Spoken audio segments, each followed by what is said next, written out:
Саламатсыздарбы?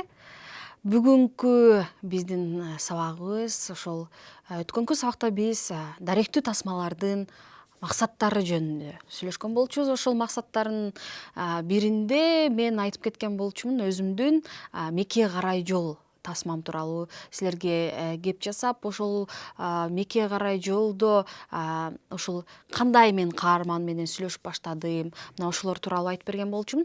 Азыр дагы мен ушул өзүмдүн тарткан тасмаларым жөнүндө дагы силерге айтып берип, өзүмдүн тажрыйбам менен бөлүшүп, ошол кандай бизде кыйынчылыктар болду, кандай ошол съемка учурунда өзгөрүүлөр болгондо ошол өзгөрүүлөрдөн кантип чыгып кетип аттым, же өзүм пландап аткан мындай сен даректүү тасмада пландап барып иштейин деп тартайын десең, ошол нерсе болбой калса, ал учурда эмне иштер жасаш керек, кандай кадамдарга барыш керек, мына ошол тууралуу силерге айтып бермекчимин.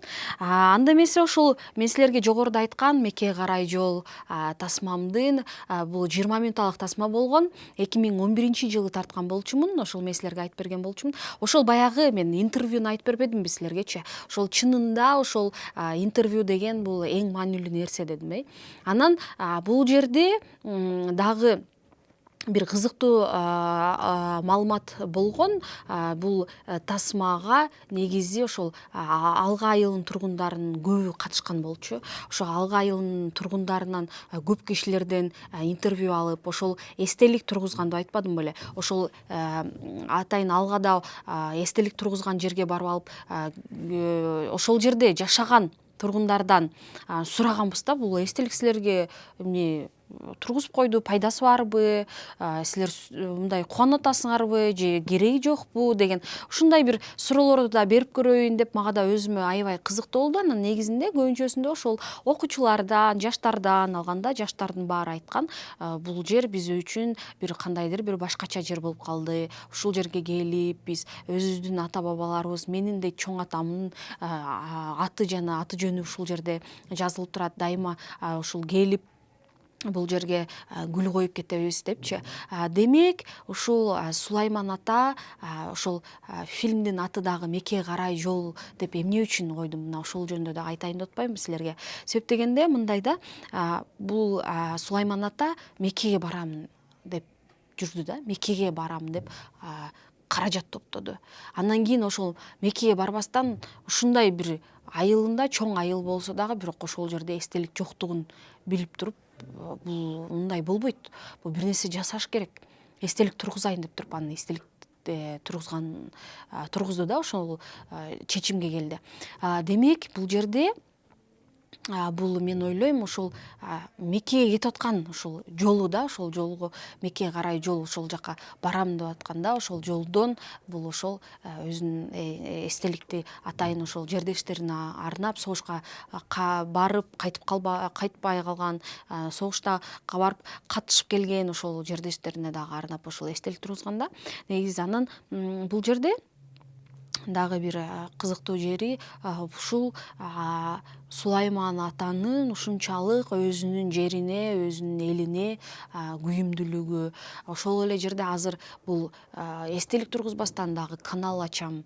Бул жерде суулар бардык, ар бир үйдүн ичинде суу болуш керек. Мындай өзүнчө демилге көтөрүп, ошол акимдер менен иштеп, өкмөт менен иштеп, ошол жактарга чейин барып, анан бирөө жардамга муктаж болсо, ошого жардам бергенге аракет кылып, ушундай бир өзүнчө кандайдыр бир мындай сонун керектүү бир жумуштарды жасап жүрөт да. Анан мындай кишилерди кыргыз эли билиш керек деген максатта ошол Мекке карай жол тасмасын тарттым. Ошол Мекке карай жол тасмасында дагы ушул Сулайман ата менен таанышып калганыма, ушул Сулайман ата жөнүндө ошол сыналгыдан көрүп калганыма дагы мындай аябай кубанычтамын да. Себеп дегенде, мен оюмча, мындай кишилер аз, мындай кишилер жок. Анан ушул киши мага ишенип, менин чыгармачылык тобума ишенип, бизге ушунчалык ишенимин көргөзүп туруп, өзүнүн ички дүйнөсүндөгү, өзүнүн келечектеги кандай ойлору бар, келечектеги бир жасай турган иштери жөнүндө ошонун баардыгын биз менен бөлүштү да. Бул дагы менин оюмча бул ушул даректүү тасманын эң башкы максаттарынын бири ушул бизде ушундай мыкты инсандарды көрсөтүп тааныштыруу, алардан үлгү алуу. Ушул негизи ушул тасманы көргөндө мен ойлойм, көп биздин кыргыз эли ушул үлгү алат депчи. Себеп дегенде көбүнчөсү ошол мен башка мамлекеттерде бул тасма 50дөн ашык кинофестивалдарга, эл аралык кинофестивалдарга катышты. Ошол жакта башка мамлекеттерде да бул тасманы көрсөткөндө негизи баардыгы кызыгып, анын жашоосу жөнүндө сурашчу. Кандай жашап атат? Баары жакшыбы? Ден соолугу жакшыбы? Салам айтып койгула. Дагы эмне жумуштар жасайын деп атат? Ушундай 80 жашка чыгып алып, үйүндөгү жумуштун баарын өзү аткарат экен. Ушунчалык мындай кызыгуулар пайда болуп, кыргыз эли деген ушундай эл турбайбы? Акылман эл турбайбы депчи. Негизи ошол биз бир инсан тууралуу да тартсак, башка мамлекетте көрсөтсөк, демек биз ошол инсан аркылуу Кыргызстандын жүзүн көрсөтүп атабыз да. Ошол инсан аркылуу биз кыргыз элин тааныштырып атабыз. Ошондуктан бул жерде дагы ошол биз даректүү тасманын максаттары деп айтканда аябай көп ушул максаттарына кетет да. Бизде кыргыз элин тааныштыруу, кыргыз инсандарын тааныштырып, кыргыз жерин тааныштыруу, Кыргызстандагы ушундай жашоосун көрсөтүү дегендейчи. Андан кийин ошол негизи бул тасманы тартканда кыйынчылыктар деле болгон жок. Биздин башкы каарман бизге ишенип, биз менен биргеликте тил табышып, биз менен биргеликте жүргөндөн кийин биз ошол каармандын үйүндө жашадык. Ошол каарман менен дайыма тыгыз байланышта болдук. Ошондуктан бизде бир кандайдыр бир мындай жакшы мындай бири бирибизден керектүү маалыматтарды жана деле бири бирибизден көп нерселерди үйрөндүм деп айтам да. Андан кийин ошол тасманы тартканда дагы биз 30 сааттанбы 40 саатка чейин тартыптырбыз. Ошол 40 сааттын дагы ичинен биз бир 20 минуталык кино жасадык да. Элестеткиле, ошончо саатты карап чыгып, ошонун ичинен ушул тасманы монтаждап, керектүү материалдарын монтаждап чыгыш дагы өзүнчө бир мындай кыйынчылыкты жаратты. Бирок силер өзүңүздөр Мекке карай жол тасмасын дагы көрсөңүздөр болот. Ошол көргөндө ошол атайын өзүнүн мындай бир кандайдыр бир өзүнүн атмосферасы дагы, ошол Сулайман атанын жашоосу дагы эч кандай мындай биз өзүбүз кошуп бир нерсе жасаган жокпуз. Кандай жашоосу болсо өзү, кандай бир күндү кандай өткөрөт, ошол кандай жашайт, анын бир туугандары, анын апа жөнүндө, жубайы, ошолордун жашоосун, ошол негизи эле ошол алга айылында дагы жашоо шарт кандай, ошол нерсе жөнүндө менин оюмча ушулар жөнүндө дагы маалымат ала аласыздар деп ойлойм.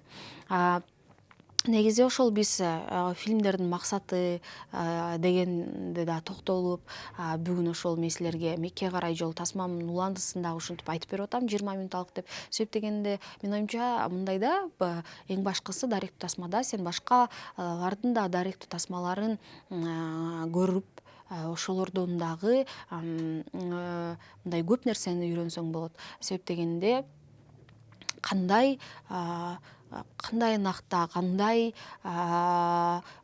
формада ошол көрсөтүп атат тасманычы. Мени негизи мен ошол даректүү тасмаларды жаңы негизи эле көркөм тасмаларды деле көргөндө мага аябай ошол режиссердун жумушу, ушул кандай көрсөтүп атат, кандай идеясы бар, анын ичиндеги каармандар, ошол теманы кандай ачып бере алат, ушулар аябай мага кызыктуу болот да.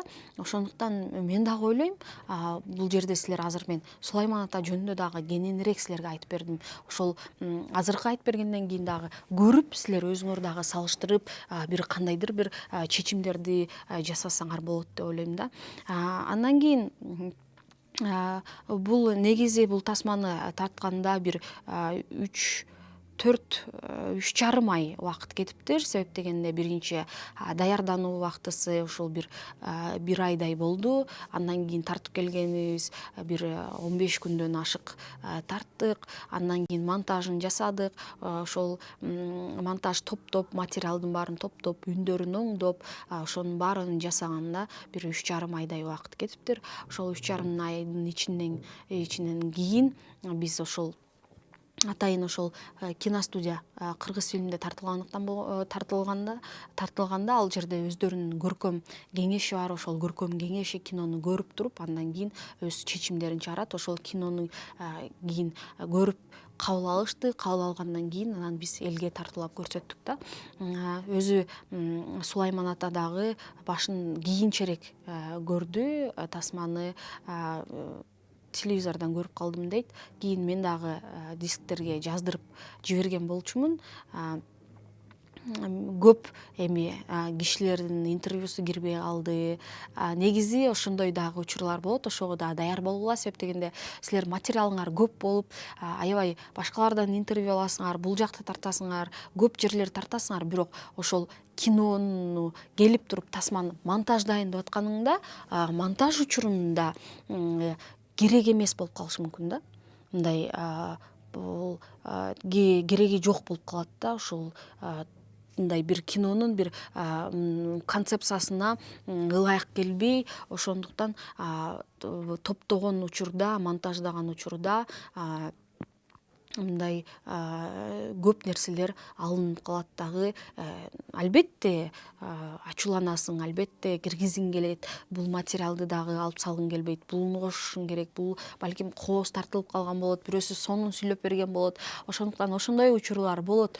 Бирок ошол сен бир киноңдун өзүңдүн идеясы, маңызы ошол туура монтаждалып, туура топтолуп, эч кандай бир башка бир өзүнчө эле келип кадр туруп калса, бул туура эмес болуп калат. Ошон үчүн көрүүчүлөргө кызыктуу болуш үчүн бир нукта кетип, ошол бир өзүнчө бир динамикада кетсе, ошондо менин оюмча кызыктуу болот. Ошондон улам көп кадрларды алып койгонго көп материалдар кирбей калышы мүмкүн болот да. Мына ошондой болгон. Бул кинонун дагы аябай ийгиликтүү болду. Көптөгөн фестивалдарга катышып, көп жерден байгелерди утуп алып, ошол Сулайман атага дагы көп көңүл буруп, Сулайман атаны ушундай кишилер бар экен, ушундай инсандар бар экен деп дагы баалап барктап калышты. Ошол эң башкы эле ошол бул тасманын максаты ушундай инсандарды тааныштыруу. Ушундай инсандар биздин Кыргызстан үчүн, кыргыз эли үчүн эбегейсиз бир зор жумуштарды жасап атканын далилдеп көрсөттү. Ушул даректүү деп өзү айтып аткандан кийин бул деген канча жылга кылымдап калат бул материалдарчы. Бул материалды канча бир 100 жылдан кийин, 200 жылдан кийин да сакталып калса, ошол 100 жылдан кийин дагы көрө алышат. Ушундай адамдар бар экен эле, ушундай инсандар жашаган экен эле, мурун ушундай жашашчу экен деген өзүнчө бир мындай керектүү бир материал болуп сакталып калат да. Мына ушундай Меккеге карай жол тасмасы жөнүндө силерге ушундай кыскача айтып бердим. Андан кийин бизде кыйынчылыктардын кандай дагы өзүнчө бир кыйынчылыктар болуп калышы мүмкүн, же мындай техникалык жактан деле кыйынчылыктар болуп калышы мүмкүн. Негизи ошол техникалык жактан кыйынчылыктар болушу мүмкүн. Кээде бир ошол камеранын бир жери иштебей, же ошол сен атайын алган бир мындай микрофондор иштебей калышы мүмкүн. Ошол петличкалар деп коет. Петличка деген ошол микрофон. Бул жерге ошол интервью берип аткан адамдан ошол интервью алып атканда ошол петличканы колдоносуң да. Анан ошондой учурлар дагы болушу мүмкүн. Ошондой учурларда эмне кылыш керек? Негизи ошондой учурда болгон. Мен деле жакында эле бир съемкага барганда жайында бизде ошол микрофонубуз иштебей калды. Биз бир атадан интервью алып атканбыз. Ал кишинин бир убактысы бир 20 мүнөт эле убактысы бар болчу. Биздин микрофонубуз иштебей атат. Эмне кылабыз? Үн жаздыруучу аппаратыбыз иштебей атат. Эмне кылабыз? Оператор менен оператордун жардамчысы бүт карап иштеткенге аракет кылышты, бирок болбой атат. Бирок ошол бир кандайдыр бир чечимдерди издеп табышып, ошол бул нерседен дагы чыгып кеттик. Биз ошон үчүн дайыма мындай учурлар болуп калышы мүмкүн. Ошондой учурлар болбош үчүн дагы башка микрофонду алып алыш керек. Мындай бир микрофон албай дагы бир микрофонду алып алыш керек да. Себеп дегенде бирөөсү иштебей кийинкиси, бирөөсү иштебесе экинчисин алып иштеткидей болгондойчу. Себеп дегенде мындай да, бул техника деген техника экен. Сен билбейсиң кайсыл учурда өчүп калат, кайсыл учурда иштебей калып, иштегиси келбей чарчап калат да. Бул ошол бизде деле телефонубуз кээде мындай силерге жалпак тил менен эле түшүндүрөйүн. Мисалы үчүн биздин телефонубуз деле эгерде көп маалымат болуп кетсе, баягы атайын видеого тарта берсек, сүрөттөргө тарта берсек иштебей калат го, аны биз бошотобуз, туурабы? Ошондой эле андан кийин кээде эле өзүнчө эле баягы иштебей тиги кнопкалар дагы, баскычтары дагы басылбай калышы мүмкүн. Ошондой учурлар болот. Андан кийин аны болсо биз кайра өчүрүп, кайра жандыргандан кийин иштеп калышы мүмкүн да. Ошондой сыяктуу бул техника деле, ошол техникага дагы аябай кылдат мамиле жасап, ошол техниканы билген инсандар болсо эч кыйынчылыкты туудурбайт. Себеп дегенде бул билген адамдар өз жумушун билишет. Алар деген ошол дайыма техниканын жанында жүргөндүктөн мындай туура өз убагында туура чечимдерди жасай алышат. Негизи ошол бизде дагы бир учур болгон. Мекке карай жолду тартып атканда биз ошол биринчи күнү, биринчи таанышканы келгенибизде биз анын эртеси ошол эстеликтин алдындагы кичинекей бир майрамды тарткан болчубуз да.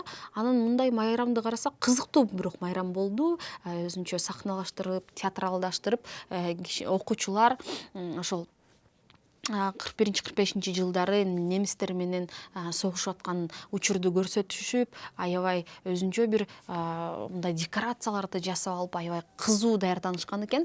Мына ошону дагы биз көрдүк, аябай кызыктуу болду. Бирок эмнегедир ошол мен дагы айттым да, өзүмдүн чыгармачылык тобума, ошол Кадамжайдын өзүндө дагы чоң өзүнүн бир кандай десем, бир чоң сахнада дагы ошол 9-майдын бир жүрүшү болот экен да, майрамдашат экен. Мына ошону дагы биз тартып алалы деп бир ошол стадионго бардык, стадиондо болду.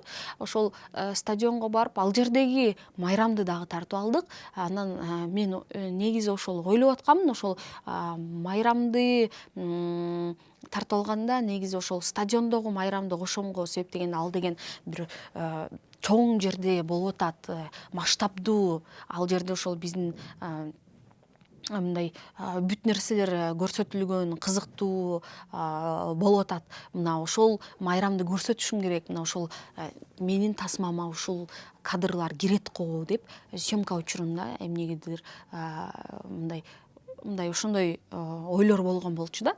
Бирок кийин монтаждап көргөндөн кийин ошол эстеликтин жанында болгон кичинекей майрам мага кызыктуураак болду. Берки стадиондогу болгон майрамдан караганда.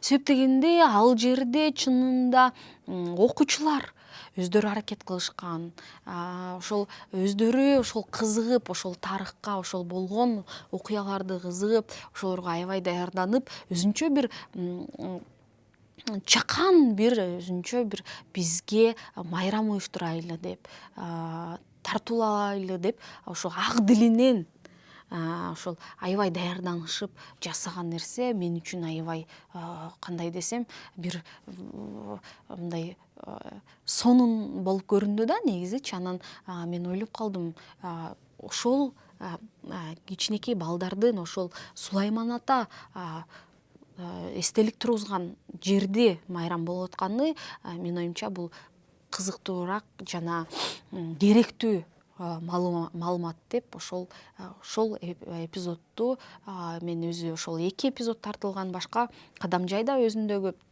стадиондогу майрамды тарткам. Андан кийин ошол бул жактагы өзүнүн алга айылындагы кичинекей тургундарын жардамы менен, ошол мектептин жардамы менен жасалган ошол майрамды киргизгенге туура көрдүм да. Анан негизи ошол кээде биз съемка учурунда көрөбүз, мындай ойлоп коебуз, ушундай монтаждасам болот экен, бул жерин мондой монтаждайм, булдан кийин буну коем, бул кадрды коем, буну алмаштырам деп баштайбыз да съемка учурундачы негизи. Андан кийин келип ошол материалдын баардыгын көргөндөн кийин такыр сенин ойлоруң, сенин максат негизи бир эле болот. Бирок ошол ойлоруң, өзүңдүн көз караштарың бир 60% өзгөрүшү мүмкүн болот да. Ошондуктан бул жерде эң башкысы силер ойлобогула, ошол съемкада силер каалагандай болбой атса, бир туура эмес кадамдарды жасап атам депчи. Жок, ошондо дагы көбүрөөк материалды тартканга аракет кылгыла. Канчалык көбүрөөк материал болсо, ошондо силерге тартып аткан учурда, ошол топтоп атканда монтаж учурунда силерге оңоюраак болот да, тандап алганга. Канчалык ошол керектүү маалыматтар көбүрөөк болуп, ошол жакта болуп аткан окуяларды кыймыл аракет аркылуу да көрсөтө турган эпизоддор, жакшы нерселер тартылган болсо, кийин ошол монтаж учуруна аябай пайдалуу дагы. Анан силердин ошол эң негизги айта турган оюңарды бере турган кадрлар болсо, ошондо өзүңөрдүн кандай десем, өзүңөрдүн так оюңарды жана так маалымат бере аласыңар да, ошол өзүңөрдүн даректүү тасмаңар аркылуу. Мына ошол бүгүн биз ошол Меккеге карай жол тасма жөнүндө дагы бир талдоолор жүргүзүп, силерге дагы кыскача айтып койдум. Эгерде ошол тасманы көрсөңүздөр, ошондо дагы менин оюмча ошол керектүү нерселерди, пайдалуу нерселерди, маалыматтарды алып, ошондон дагы бир чечимдерди жасайсыңар.